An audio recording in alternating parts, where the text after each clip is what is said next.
বড় মাপের প্লেয়ারদের ইনটেনশন চিন্তা ভাবনা যে সবসময় বড় মানের হয়, মুস্তাফিজুর রহমান গতকালকে ম্যাচ শেষে তা হারে হারে বুঝিয়ে দিলেন ড্রেসিং রুমে তার সাথী ভাইদের।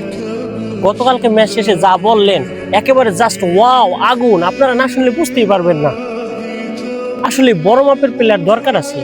এইরকম চিন্তা ভাবনা আমি আগে পরে শুনছি সাকিবের মুখ থেকে, মাশরাফি ভাইয়ের মুখ থেকে। শিক্ষাগত যোগ্যতার দিক থেকে মুস্তাফিজুর রহমান একটু কম হলেও তাদের ক্রিকেট জ্ঞান বুদ্ধি কিন্তু একেবারে সাকিব মাশরাফিদের মতো।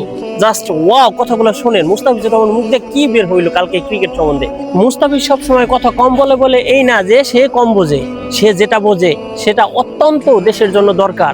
জাস্ট আগুন বের হয় তার মুখ দিয়ে, আগুন। কথাগুলো শোনেন, তারপরে মন্তব্য করে যাবেন জাস্ট আগুন। আমি তো শুনে অবাক। যদি আমরা আসলে ওয়ার্ল্ড কাপ খেলার ওইরকম চ্যাম্পিয়ন হওয়ার যোগ্য হই, তাহলে আমাদের আরো ভালো হওয়া উচিত।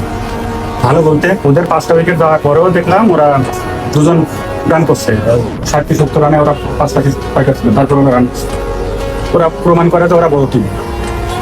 আর আমরা এরকম অপরচুনিটি পাইতেছি যে না, ঝুলে আছে যে না আমি কয়টা রান করলাম, ও করবে। আর আমি আসবো কিছুর জন্য।